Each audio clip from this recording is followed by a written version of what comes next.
It is time to stop making excuses for Brazil, because this is no longer just a one-match mistake. It was the final piece of dirt swept under the rug. This is not just losing to Norway or making a mistake by leaving Haaland free for one moment. This is the final mistake added to a chain of mistakes, and now it has reached breaking point. In other words, it was the sad reflection on the pitch of mistakes that had been slowly growing for years. Brazil are no longer as frightening as they used to be. Yes, as a name, they are still big. They can still produce talented players, even if not as many as before, and they still have a great history. 5 World Cups are still there, but this is exactly where the problem begins. Because Brazil are now often seen as favorites, not because of the football they play on the pitch, but because of everything they achieved in the past.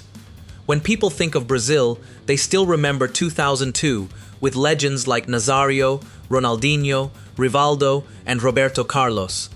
But those overhyped names on the pitch cannot offer even a piece of that legendary team. Against that old Brazil, opponents would enter matches with fear, because the players in that legendary team showed real character in matches. When needed, they would take the ball and enjoy themselves. When needed, they would suffocate the opponent. When they stepped onto the pitch, they clearly made their opponents feel the presence of a big team. But in today's Brazil, there is not even 1% of that effect. Today's Brazil only leans on the size of its shirt, and that is never enough. The same thing has been happening for years. After every tournament, an excuse is found. Sometimes it is the referee, luck, injuries, or the coach. Sometimes it is Neymar's absence.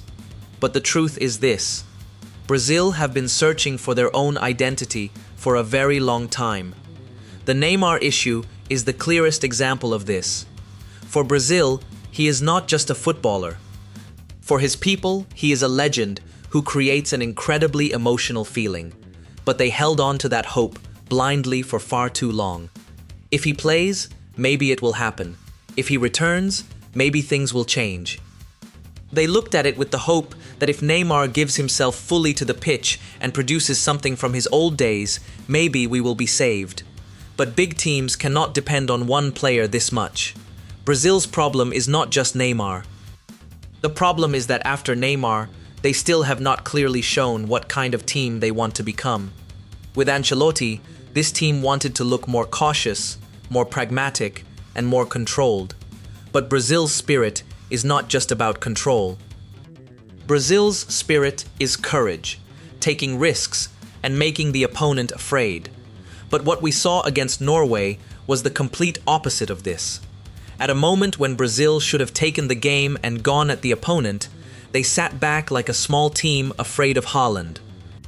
In fact, at certain moments, Brazil parking the bus against Norway was the most painful proof of this decline.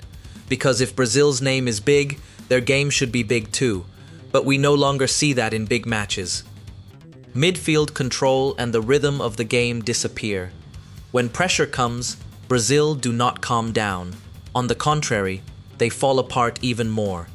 Even if it is not like before, they still have talented players like Vinicius, Rafinha, and Paqueta. They have young stars, but talent alone is not enough. Because being a big team is not just about having good players. Being a big team means not losing your identity in big moments. And Brazil have been losing exactly that for years. Since 2002, Brazil's real problem has not been failing to win a trophy. The real problem is not feeling like Brazil. In the past, when Brazil stepped onto the pitch, the opponent would think this: how are we going to stop this team? Now the question has changed. Is this team really still that glorious Brazil that remains in all of our minds? And this is the most painful truth. Being eliminated by Norway was a result.